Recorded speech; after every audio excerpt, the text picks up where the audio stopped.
Hey guys, welcome back to my channel. So today, sorry about my hair. So today I wanted to talk about my seborrheic dermatitis. So I've definitely mentioned this in my channel before. I've also mentioned in my channel that I had dry scalp, flaky scalp, and that all kind of tied into my seborrheic dermatitis, but at that point I didn't know that I had that, so I was kind of self-diagnosing. And once I finally went to a dermatologist and I got a scalp biopsy and a hair follicle biopsy and I found out that I had seborrheic dermatitis, I was on like this mission of finding how I can cure it myself. Even though I don't believe there's actually a cure for it, it's just kind of something that you have to stabilize and then you just like maintain it. But there are flare-ups, and anything can cause flare-ups. Pregnancy, giving birth, any like sort of trauma to the body, stress, stuff like that. Like anything that causes trauma to the body can cause a flare-up. And so a flare-up essentially is flaky scalp, inflamed scalp, burning, itching. Basically you feel like you want to rip your scalp and like rip all your hair out and just like, I don't know, shave your head off, like shave all your hair off and basically let your scalp breathe. It's actually extremely painful, and it's something that I've suffered with for the past few years now. And I've gone to so many dermatologists, and basically none of the treatments that I've done personally have worked. I've tried injections, I've tried cortisone, I've tried clobetasol, I've tried all these different treatments and all these different topical treatments and injections and oils and botanicals and natural remedies, and like honestly nothing has helped. But I have been transitioning slowly into more of a plant-based diet, and I've been reading a lot of books lately about veganism and how food affects certain aspects of your health and just issues going on in your body.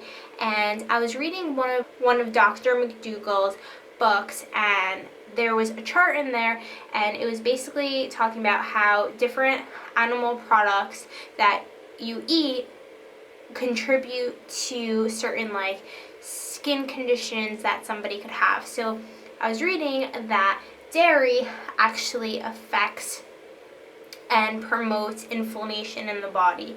So if you're eating dairy, sometimes the dairy allergy could come out either in eczema or in seborrhea.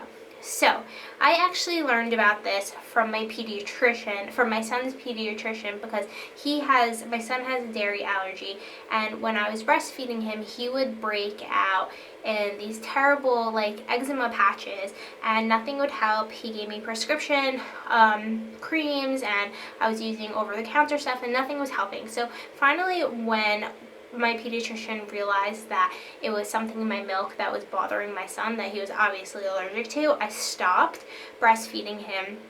He went on a hypoallergenic formula and his rashes went away. So once I read that in the Dr. McDougall book, I actually stopped eating dairy.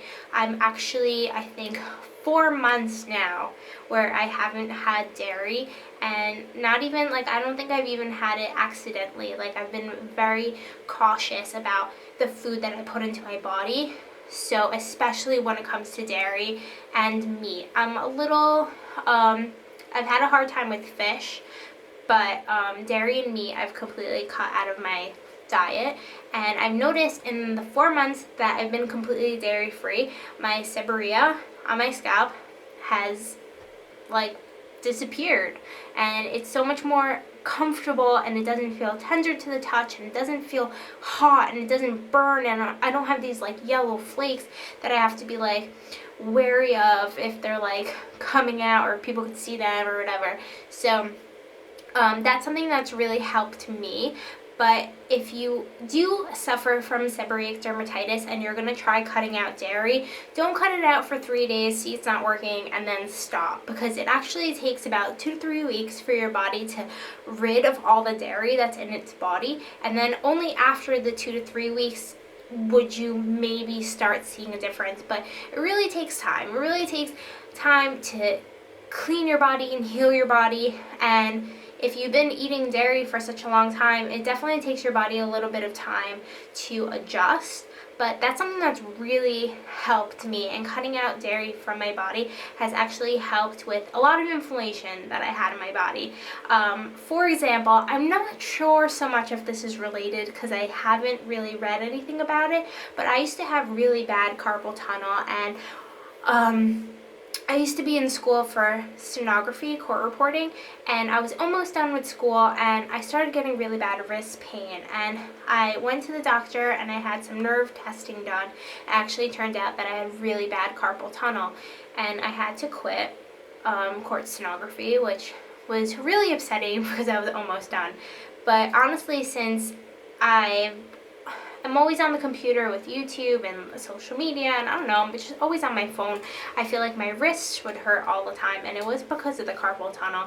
It definitely did get better after I stopped the court stenography, but even like just editing videos and doing research and stuff like that, like, it does affect your wrists. But since I cut out the dairy, I've noticed that my wrists don't hurt as much, and I'm still doing the same amount of typing and editing and texting and browsing the internet and shopping and stuff like that, and that's all stuff that would definitely affect me in my day-to-day with pain. So I'm not sure if that's related.